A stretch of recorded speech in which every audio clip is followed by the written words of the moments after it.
Gênesis capítulo de número 25, versículos de número 19.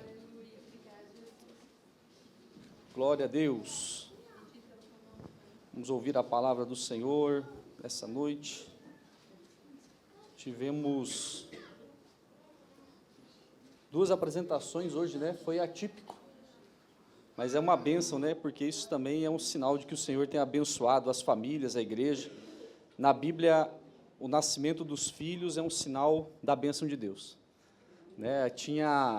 A história bíblica diz que quando uma mulher não podia gerar um filho, quando uma família não tinha um filho, era sinal de que Deus estava cobrando algo que estava errado.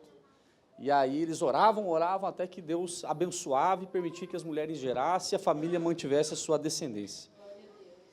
Nosso texto diz assim: e estas são as gerações de Isaque, filho de Abraão. Abraão gerou a Isaque, e era Isaque da idade de 40 anos, quando tomou a Rebeca, filha de Betuel, arameu de Padã Arã, irmã de Labão, arameu por sua mulher. E Isaque orou incessantemente ao Senhor por sua mulher, porque ela era estéril. E o Senhor ouviu as suas orações, e Rebeca, sua mulher, concebeu. Os filhos lutavam dentro dela. Então disse: se assim é, por que sou eu assim? E foi-se a perguntar ao Senhor. E o Senhor lhe disse a Rebeca, né, respondendo a sua oração: duas nações há no teu ventre, e dois povos se dividirão das tuas entranhas. Um povo será mais forte do que o outro povo, e o maior servirá ao menor. Só até aqui, depois nós vamos continuar a história mais para frente, mas eu quero te convidar para fazer mais uma oração, antes de nós ministrarmos a palavra aqui nessa noite. Se você puder, coloca a Bíblia sobre o teu banco, sobre a tua cadeira, feche seus olhos. Se você não sofre, né, com labirintite, pode fechar os olhos sem ter nenhum tipo de risco. Fique à vontade, senão fique com os seus olhos abertos. Pai, em nome de Jesus, nós estamos na tua presença nessa noite. Nós queremos te glorificar por tudo quanto o Senhor tem feito. Teu Espírito, Pai, habita nos nossos corações, e a tua palavra diz que o Senhor faz morada dentro de nós. E nós queremos, Pai, nessa noite, abrir esse mesmo coração onde o Senhor mora, para receber essa palavra, Senhor, que vem do céu. Fala ao nosso coração. Se há algo que precisa ser sarado, que o Senhor traga a cura. Se há algo, Senhor, que precisa ser fortalecido, que o Senhor traga fortalecimento. Se há algo, Senhor, que precisa ser tratado, que o Senhor traga o tratamento. Se há algo que precisa ser aprendido, que o Senhor traga para nós o ensino nessa noite. Pai, sobretudo, Pai, derrama sobre nós o Teu Espírito, mas derrama sobre nós, Senhor, esse Espírito em uma porção dobrada dEle, para que faça uma mudança, Senhor, drástica no nosso coração e na nossa vida, para que haja uma transformação de mente e de sentimento. Traz um renovo, Senhor, sobre a nossa forma de pensar, de ver, sobre a nossa forma de sentir, sobre a nossa forma de crer no Senhor. Acrescenta a fé daquele que está fraco, levanta aquele que está caído, Senhor, e fortalece aquele que está fraco.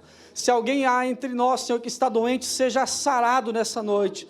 Se alguém nessa noite, Senhor, que tem sido enfraquecido na fé e não tem mais ânimo de estar na sua presença, renova esse ânimo nessa noite, Pai.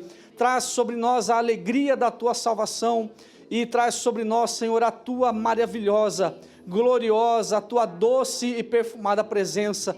Nós queremos te sentir aqui nessa noite, nós queremos ter uma experiência sobrenatural, Senhor. Portanto, fala conosco poderosamente, Pai, em nome de Jesus, teu Filho. Amém. Pode tomar o teu assento à vontade. Aleluia. A história de Jacó e Esaú é uma das histórias mais conhecidas da Bíblia, até mesmo para quem não tem muito hábito de ler a Bíblia com frequência. Mas é a história de onde começa Israel, né? A nação israelense começa nesse nascimento.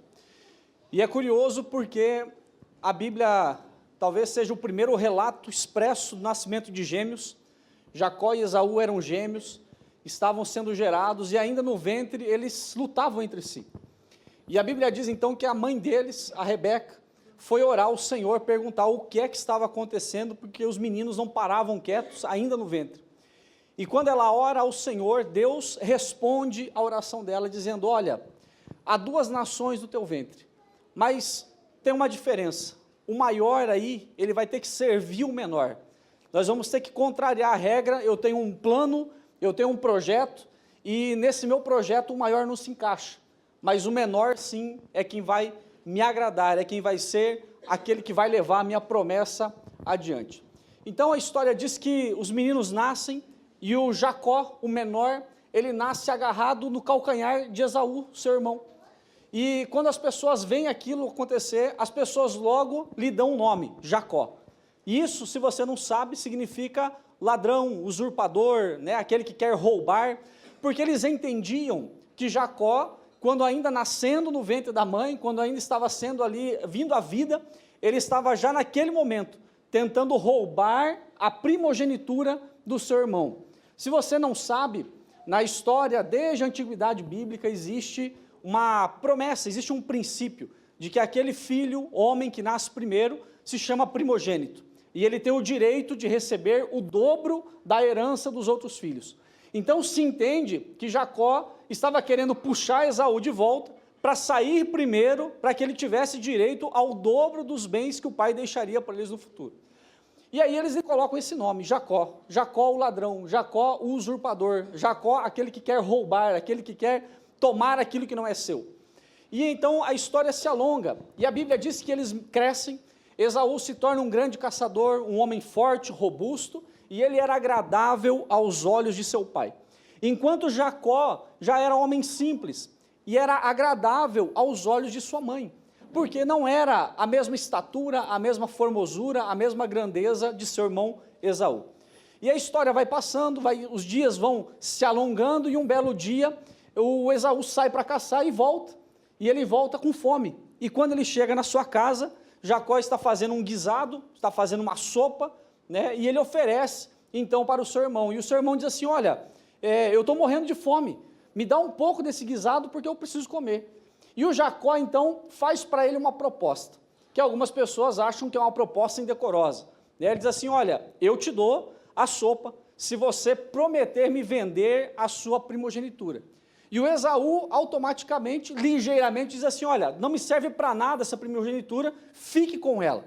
E eu vou ressaltar para você uma questão nesse texto, porque quando isso acontece, nessa época, no capítulo 26, a Bíblia diz que havia fome na terra.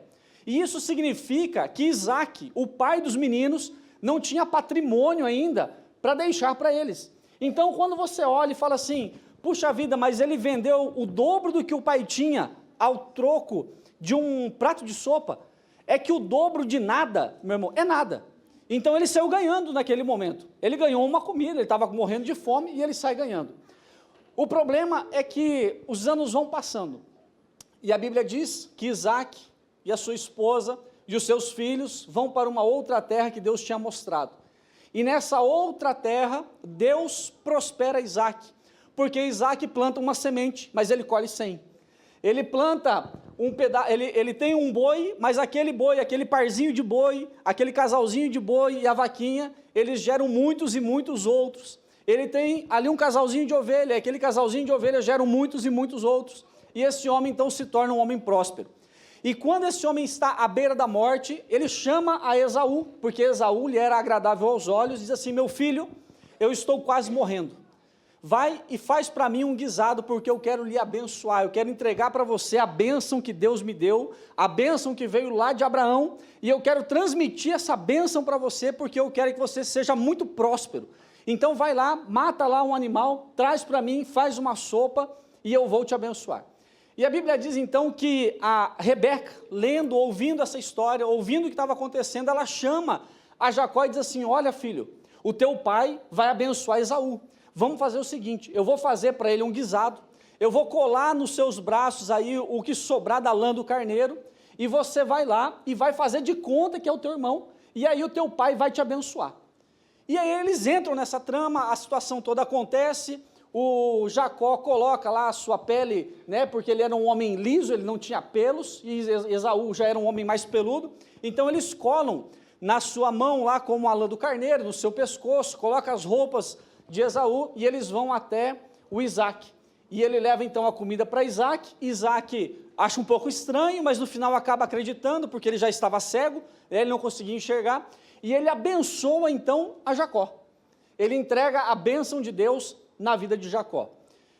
E Esaú daqui a pouco chega, e o problema é que quando Esaú chega, né, o pai diz para ele assim, olha, eu já te abençoei, por que você está aqui? E aí ele diz assim, não, eu não estava aqui não. E ele fala, não, mas eu te abençoei. Então era teu irmão Jacó. E aí Esaú fica muito brabo, né? Fala, mas não é Jacó por acaso o nome dele, me roubou a bênção, etc, etc. E Jacó tem que fugir porque o irmão queria matá-lo. E aí nós vamos adiante na história, né? Ele foi para outra terra, foi ver os seus parentes, arrumar uma outra esposa, o tio dele engana ele, vai.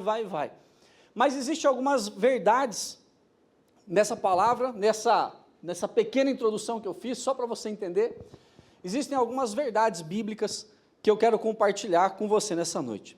A primeira delas está no versículo de número 21 ao 23, do capítulo 25.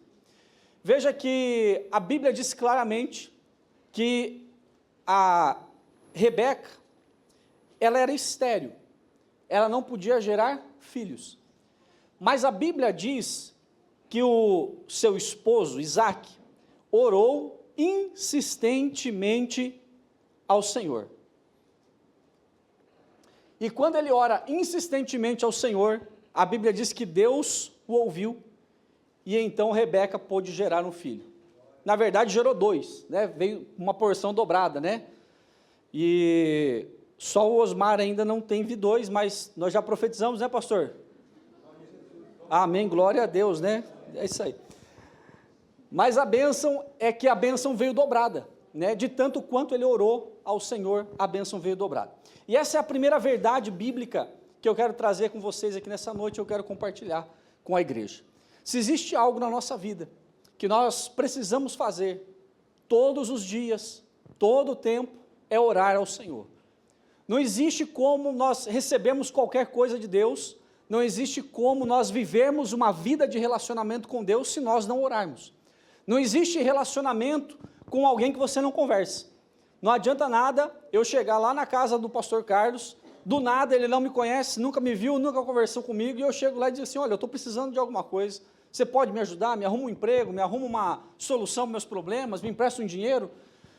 Não tem como eu pedir qualquer coisa para alguém que eu não conheço, que eu não me relaciono. Então a Bíblia diz que nós precisamos orar. Jesus orava, Jesus se retirava para orar. E se você se comparar com Jesus, se colocar do lado de Jesus, você vai entender que Jesus está muito além de quem nós somos, né? Jesus era o próprio Filho, ali na presença do Pai, carregando nele toda a plenitude, mas ainda assim ele se retirava para orar, para falar com Deus, porque ele queria estar firme no propósito que o Pai tinha para ele.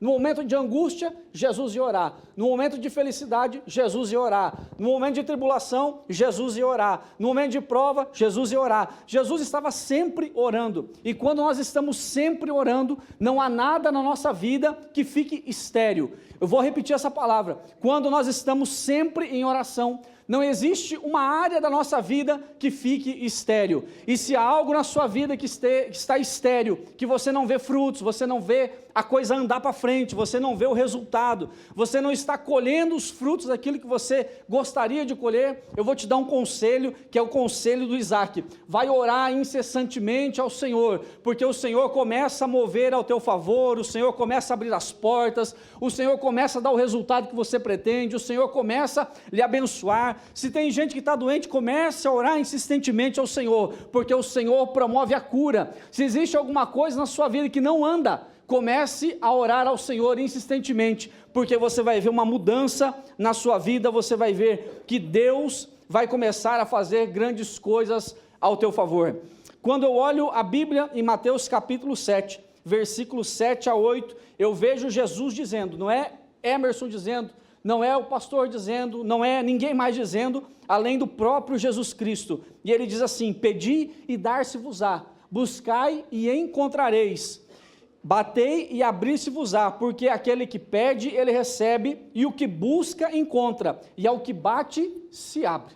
A oração é isso aqui. Oração é bater na porta para que ela se abra. Oração é buscar para receber. Oração é procurar para encontrar. E você já deve ter ouvido aquela expressão, quem procura acha. Se você continuar procurando o Senhor, meu irmão, uma hora você vai encontrar o que você está procurando. Uma hora você vai achar o Senhor nessa tua busca e você vai ver que alguma coisa vai acontecer. Disse também Jesus no livro de Lucas, capítulo 11, versículo de número 5 até o versículo de número 10. Jesus está com os discípulos falando acerca da importância da oração. E Jesus então conta uma parábola. E nessa parábola Jesus está dizendo: suponham que um de vocês tem um amigo e recorra a ele à meia-noite e diga: amigo, empreste-me 3 pães, porque um amigo me chegou de viagem e não tenho nada para lhe oferecer. E o que estiver dentro vai responder: não me incomode, a porta já está fechada e meus filhos estão deitados comigo. Não posso me levantar e lhe dar o que você está me pedindo. E então Jesus disse: eu lhes digo, embora ele não levante para lhe dar o pão por ser seu amigo, mas por causa da importunação se levantará e lhe dará tudo o que precisar. Por isso lhes digo, peçam e vos será dado. Jesus está contando uma história de uma pessoa que está na sua casa, com a porta fechada, tarde da noite, já está quase descansando, deitado com seus filhos, com a sua família em segurança. Vem um amigo e bate na porta, fala: ei, estou precisando de um empréstimo. E meu irmão, não bata na minha casa pedindo empréstimo de noite, porque eu não sou o homem da parábola, né? Eu posso te emprestar no outro dia, se você puder esperar, a gente dá um jeito, né, de arrumar alguma coisa, né? A minha esposa está ali, ela já fez sinal que sim. Na verdade não, mas a gente concorda. Mas a grande questão é que Jesus, ele está falando sobre isso. Ele está dizendo: olha, ele pode estar lá, ele pode dizer que não vai te responder naquele momento, mas se você continuar batendo, ele vai levantar e vai te dar tudo o que você precisa. E aí eu me lembro daquela passagem que diz, né, que o Senhor, né, Jó está dizendo: olha, eu estou esperando no meu Senhor, e eu creio que em breve ele vai se levantar ao meu favor. Então, quando nós oramos insistentemente ao Senhor, palavra do Senhor, a palavra de Deus, a promessa que Ele nos fez, é que Ele vai responder às nossas orações. Eu sempre ouvi desde criança, desde que eu ia na escola dominical, lá com a irmã Terezinha, não vou falar quando foi isso, para não denunciar nem a minha idade e nem a dela, né? Mas algum tempo atrás, e nós ouvíamos sempre uma frase dizendo: olha, a Bíblia tem o telefone de Deus, e você precisa saber discar o número. E eu pensava: mas telefone de Deus? Criança, não tinha a ideia ainda do que era aquilo, mas ele dizia assim: ó, se você ligar no Jeremias 33:3, você vai poder falar direto com Deus. E Jeremias 33:3 diz o seguinte: clama a mim e responder-te-ei coisas grandes e firmes que tu não sabes. Clama a mim, responder-te-ei coisas grandes e firmes que tu não sabes. Senhor está dizendo para nós: se você me clamar, eu vou te responder. Se você me pedir, eu vou te dar. Se você bater, eu vou abrir essa porta. Pode ser que não aconteça na hora que você quer, mas eu tenho certeza que se você não arredar o pé da oração, vai chegar um momento que Deus vai abrir a porta para você e vai responder a sua oração. Talvez você não queira aquela resposta que Ele vai te dar, mas Ele vai te dar uma resposta melhor do que aquela que você espera, porque a Bíblia diz que Ele faz tudo muito mais abundantemente, além daquilo que nós pedimos ou pensamos. Às vezes você está pedindo algo para Deus e pensando em algo desse tamanho aqui, e Deus está olhando lá no futuro e projetando algo muito maior do que aquilo que você está pedindo ou pensando, porque o nosso Deus é um Deus de surpresas. O nosso Deus é um bom Pai, é um Pai que tira do seu tesouro bons tesouros para os seus filhos. O nosso Deus não é um Deus de mesquinharia, o nosso Deus não é um Deus de economias. O nosso Deus, quando Ele abre a porta, irmão Elton, Ele abre para nos abençoar, Ele abre para girar a nossa vida, Ele abre para mudar a nossa vida de direção, para mudar o nosso pensamento, para mudar o nosso coração. O Senhor, quando vem ao nosso favor, Ele muda a nossa sorte, diz o salmista. Ele muda a nossa sorte, Ele muda a nossa vida, Ele muda o rumo daquilo que nós estamos vivendo, porque o nome dEle também é glorificado em tudo isso. Aleluia. A segunda verdade bíblica que eu extraio desse texto fala a respeito do caráter de Deus. Quem é Deus? Deus é aquele ser soberano que não deve satisfação para ninguém. diz a Bíblia que ele escolheu a Jacó e aborreceu Esaú. E eles nem tinham nascido. Deus já tinha elegido Jacó. Nós estamos no ano de eleição, né, e a gente sabe que ganha aquele que tem o maior número de votos. Mas no reino espiritual não é assim. No reino espiritual é eleito aquele a quem Deus elegeu. E só precisa de um voto, que é o dele, de mais ninguém. Então, a Bíblia diz que muitos são chamados, poucos os escolhidos. Né? Diz que nós estamos aqui hoje porque Ele nos escolheu primeiro. Não fomos nós que o escolhemos, mas foi Ele que nos escolheu. E quando nós andamos nessa verdade bíblica, nós entendemos que Deus, Ele faz isso, porque Ele conhece os corações. Veja, nós julgamos as pessoas, nós temos isso em nós, é natural do nosso ser.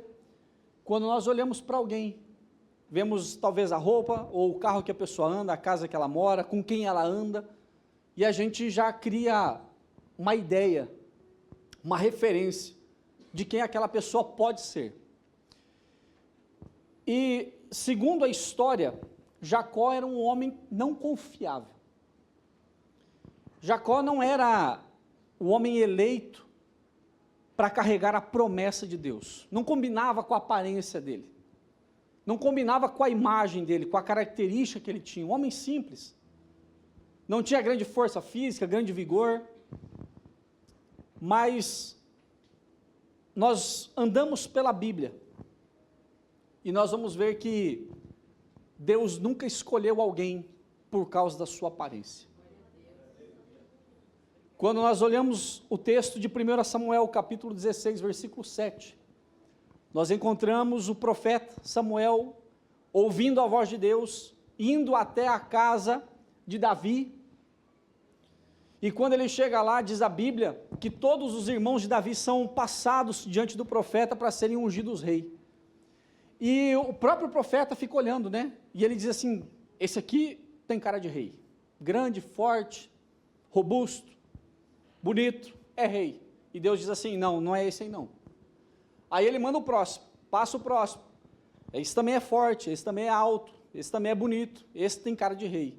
E Deus diz para ele, não, esse também não é rei. E os filhos vão passando e vão passando e vão passando, até que chega um momento que Deus responde isso aqui para Samuel. Porém o Senhor disse a Samuel, não atentes para a sua aparência, nem para a altura da sua estatura, porque o tenho rejeitado. Porque o Senhor não vê como o homem, pois o homem vê o que está diante dos olhos, porém o Senhor olha para o coração. Você acha que Deus está preocupado com os diplomas que você tem em casa, ou com a falta deles? Com o dinheiro que você tem na sua conta, ou com a falta dele? Quando está aquele tracinho na frente que dá um arrepio na gente, sabe? Tem um tracinho às vezes na frente dos números, eu nunca entendi aquilo. Vermelho, fica vermelho, né? A Rose lembrou bem, fica vermelho o número lá e aparece um traço na frente, parece estar apontando, né? Mas Deus não olha para essas coisas, Deus não olha para a profissão que nós temos, Deus não olha se nós cortamos o cabelo, ou a barba, ou enfim. Deus, Ele sonda o nosso coração. Deus está à procura de homens e mulheres cujo coração é firme naquilo que Ele tem. Veja que quando Deus chama a Jacó, Deus está dando para nós um exemplo exato daquilo que Ele está falando. Porque a primogenitura, além da questão material, ela representava algo que vinha de Deus. Uma promessa da bênção de Deus que seria passada para a próxima geração, e aquele que recebia ela tinha o dever de carregar o nome de Deus, a bondade de Deus, a mensagem de Deus para as próximas gerações. E Esaú chega e diz assim, olha, essa primogenitura não me serve de nada, porque Esaú estava olhando para os bens materiais. Jacó também sabia que o pai não tinha nada, Jacó também sabia que o pai não tinha nada para dividir para ele, não tinha bem algum para dar para ele, mas Jacó estava mirando o céu. Jacó estava olhando para o Deus do seu pai, dizendo assim, eu quero a benção. Ah, não me serve de nada isso aqui. Não tem problema, meu irmão. Se para você não serve de nada porque o pai não tem nada, existe um pai lá em cima que tem muito, e eu quero essa bênção para a minha vida, eu quero essa primogenitura para a minha vida. Então, Jacó, ele está preocupado em fazer a vontade de Deus. Jacó está preocupado com aquilo que vem de cima, enquanto Esaú está preocupado com aquilo que era de baixo, com aquilo que era passageiro e terreno. E aí ele coloca isso diante do Senhor, e quando Deus olha isso, Deus está olhando para os dois conversando, Deus olha para Esaú e diz assim, não, você está muito preocupado com outras coisas que não me interessam, mas esse aqui sim, esse me agrada, o coração dele está em mim, o coração dele não está nas coisas materiais, eu vou abençoá-lo, eu escolhi ele, e eu vou abençoá-lo, vou fazer dele uma grande nação. E Jacó então carrega a bênção de Deus sobre ele, tanto é que toda a história dele depois comprova que aquela escolha que ele fez naquele dia, foi a melhor escolha que ele fez na sua vida.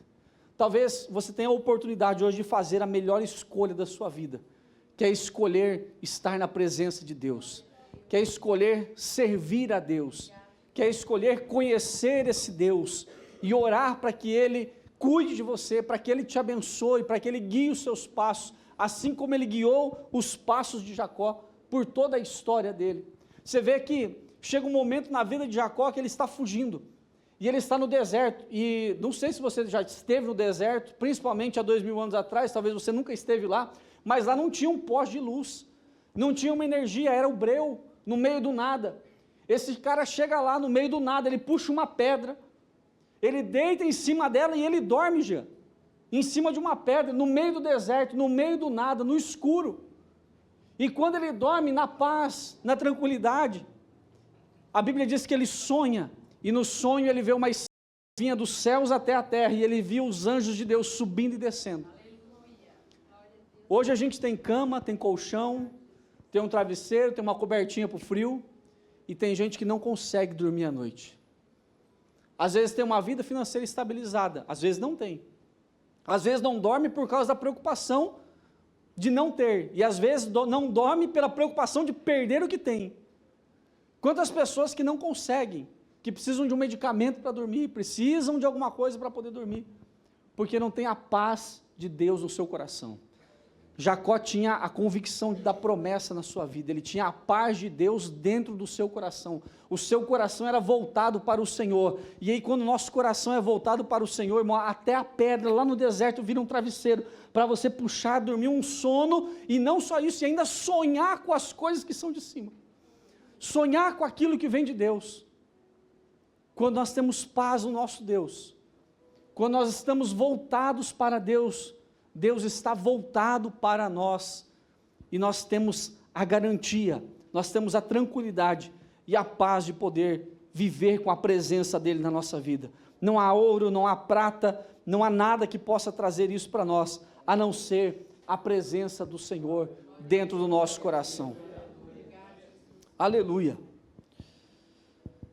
Veja que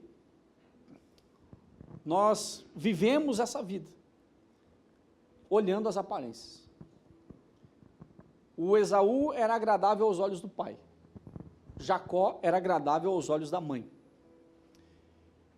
e pouco importava a quem eles estavam agradando. O que importava é que um deles se agradava do Senhor, e o Senhor se agradava dele, o Senhor tinha prazer na vida dele.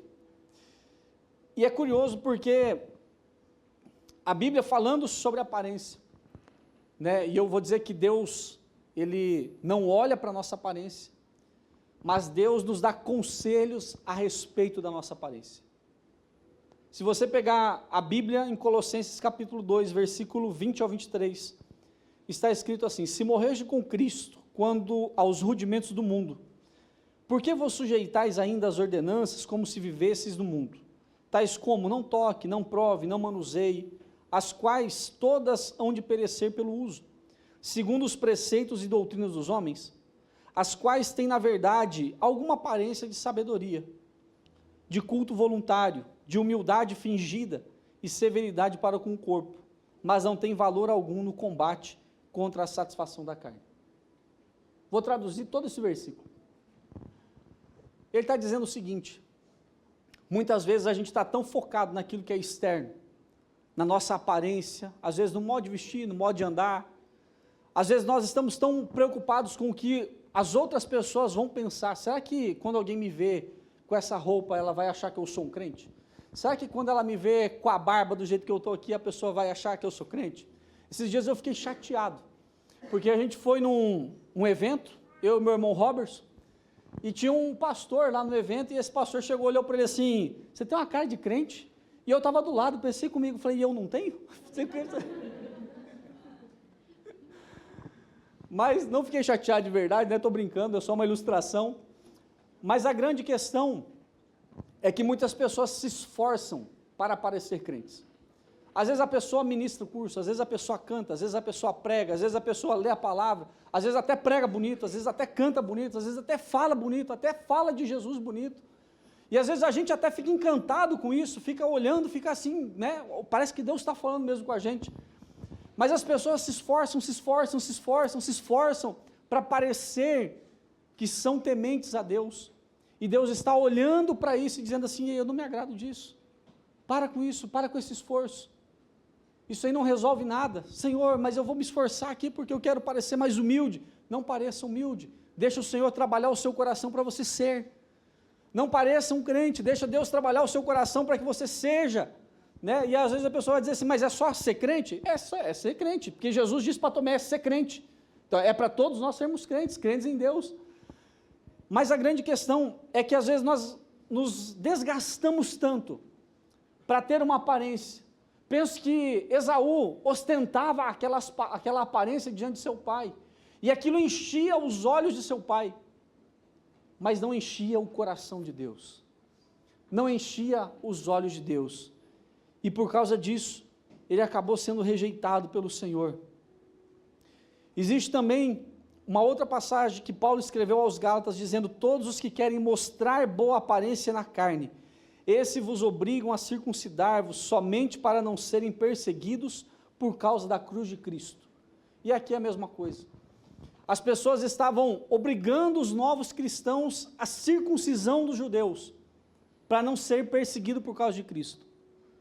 E eu acho estranho, quando eu vejo as pessoas, às vezes, que eu conheço, ou eu vejo algum irmão, ou alguma outra coisa assim, e a pessoa se misturando com as coisas que são do mundo, para ela não se sentir deslocada. Já tive que ouvir isso. Mas a gente foi porque, para a gente não se sentir deslocado, para não acharem que a gente é estranho. Mas a gente participa porque a gente não quer ficar de lado. A gente quer ser incluído, uma fase da nossa vida, nós queremos nos incluir. Nós precisamos estar lá, para que as pessoas vejam Deus em nós e tal. Deixa eu te falar uma coisa, irmão. Se você não está se sentindo excluído nesse mundo, sinto lhe dizer, é porque você está fazendo parte dele. Se você está preocupado com a aparência que as pessoas estão tendo ao seu respeito, dizendo, nossa, que estranho, aquele casal lá nunca participa dos bailes, aquele casal lá nunca vai ao CTG, os filhos lá nunca foram à festa junina na escola. Se ninguém está dizendo isso ao seu respeito, cuidado. Porque você pode estar vivendo com um pé no mundo. Jesus nos chamou para que nós fôssemos, de fato, perseguidos por causa dele, que nós fôssemos julgados estranhos por causa dele. Diz a Bíblia que nós não somos desse mundo, nós estamos aqui, mas nós não somos daqui.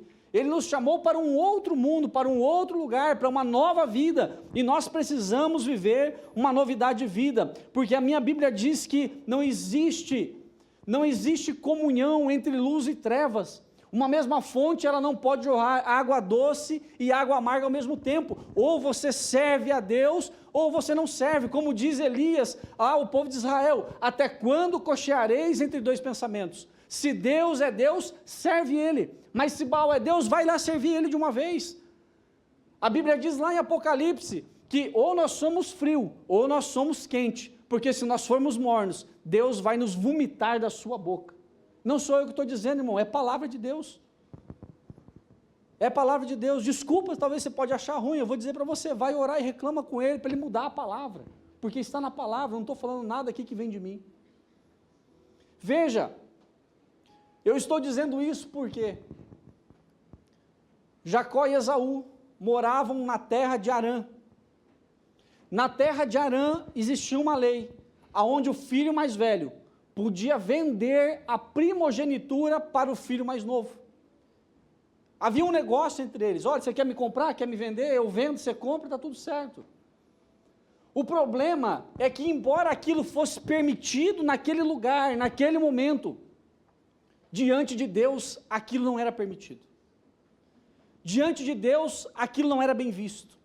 Diante de Deus, aquilo não era aceito. Por isso a Bíblia diz lá no livro de Hebreus, que Esaú foi chamado de profano. Hebreus capítulo 13, versículo 16 ou 17. E ninguém seja devasso ou profano como foi Esaú, que por uma refeição vendeu o seu direito de primogenitura. Porque bem sabeis que, querendo ele ainda depois herdar a bênção, foi rejeitado, porque não achou lugar de arrependimento, ainda que com lágrimas o buscou. Veja que Deus está dizendo justamente isso: ou você escolhe a bênção, ou você escolhe ficar sem ela. A minha glória não divide, a minha glória é minha, e eu não dou ela para ninguém, está escrito na palavra. Então eles estão dizendo o seguinte: olha, podia vender? Podia. Diante dos homens era legal? Era legal. Ó, vende aqui, paga o preço, está tudo certo. Mas para Deus, isso era considerado profanar a bênção de Deus. Profanar é quando você não dá valor, é quando você faz um ultraje, é quando você olha para a bênção de Deus, para a palavra de Deus e diz assim: não, nessa situação eu vou deixá-la de lado, vou fazer o que eu quero. É quando você olha para uma circunstância e você fala assim: ah, aqui todo mundo faz, vou fazer também, mesmo sabendo que a palavra está dizendo para você não fazer. Ou você olha para a situação, você sabe que precisa fazer algo e você não faz, que a gente chama de pecado de omissão. Você sabe que precisa fazer, está escrito na palavra, mas você não faz, sabendo que pode, sabendo que deve e podendo fazer, você não faz. É um pecado de omissão. Nós precisamos escolher: ou nós vamos viver segundo aquilo que Deus tem para nós, ou nós podemos abandonar e viver esse mundo. Mas viver como camaleão, um pouco de cada cor, não tem como. Viver com um pé aqui dentro e um pé lá fora, também não tem como. Nós precisamos tomar uma posição diante do Senhor e fazer com Ele os nossos votos e nos arrepender dos nossos pecados. Deus nos chamou a uma santidade. 2 Coríntios 6, 14 e 15, eu vou tentar acelerar para terminar dentro do tempo. Disse Paulo: não vos prendais a um jugo desigual com os infiéis. Porque que sociedade tem a justiça com a injustiça? E que comunhão tem a luz com as trevas? Foi o que eu acabei de falar. E que concordância há entre Cristo e Belial? Ou que parte tem o fiel com o infiel? Nós não fomos chamados, remidos pelo sangue de Cristo, para viver uma vida de 007. Se você não entendeu a referência, uma vida de agente duplo. Não dá. Não tem como viver uma vida de ator. Nós precisamos viver uma vida firmes no Senhor Jesus, uma vida de retidão com Ele. Não existe uma vida de comunhão com Deus e participação nas coisas mundanas. 1 João 1, 6 e 7. Se dissermos que temos comunhão com Ele e andarmos em trevas, nós mentimos e não praticamos a verdade. Mas se andarmos na luz como Ele na luz está, nós temos comunhão uns com os outros. E o sangue de Jesus nos purifica de todo o pecado.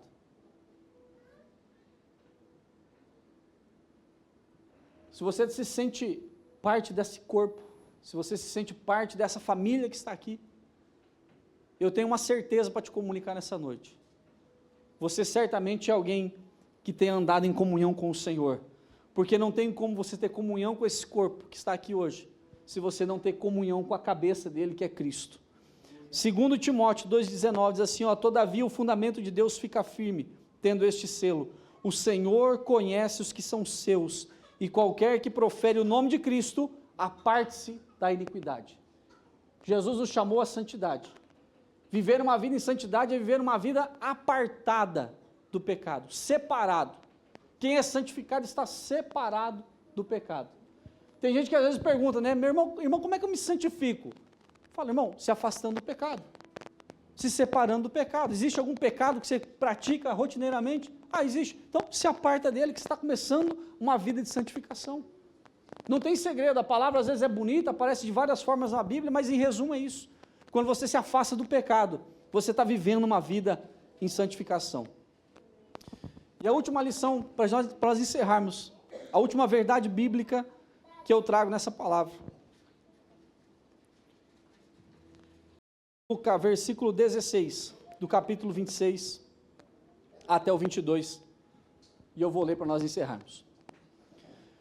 Acordando, pois, Jacó de seu sono, disse: na verdade o Senhor está nesse lugar, e eu não sabia.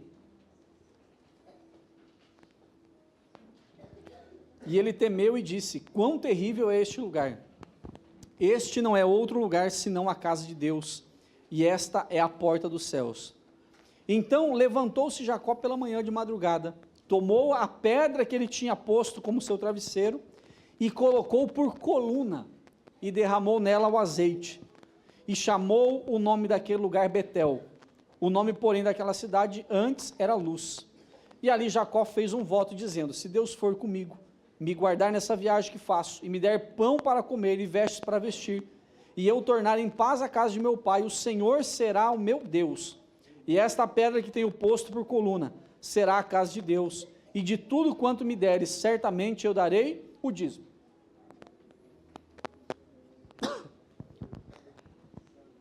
Eu vou te perguntar uma coisa para você refletir. O que é que você tem esperado para fazer algo para Deus, ou algo seu com Deus? O que é que você está esperando? Tem gente que está esperando melhorar de vida. Tem gente que às vezes está esperando arrumar um emprego, ter um filho, se aposentar. Acho que a que eu mais ouço é essa. O dia que eu me aposentar, vou dedicar para as coisas do Senhor. O dia que eu chegar na velhice, o dia que os meus filhos saírem de casa, o dia que eu não sei o quê, o dia, e esse dia não chega, nunca vem, porque a pessoa está sempre esperando uma condição favorável para começar a construir o seu próprio altar.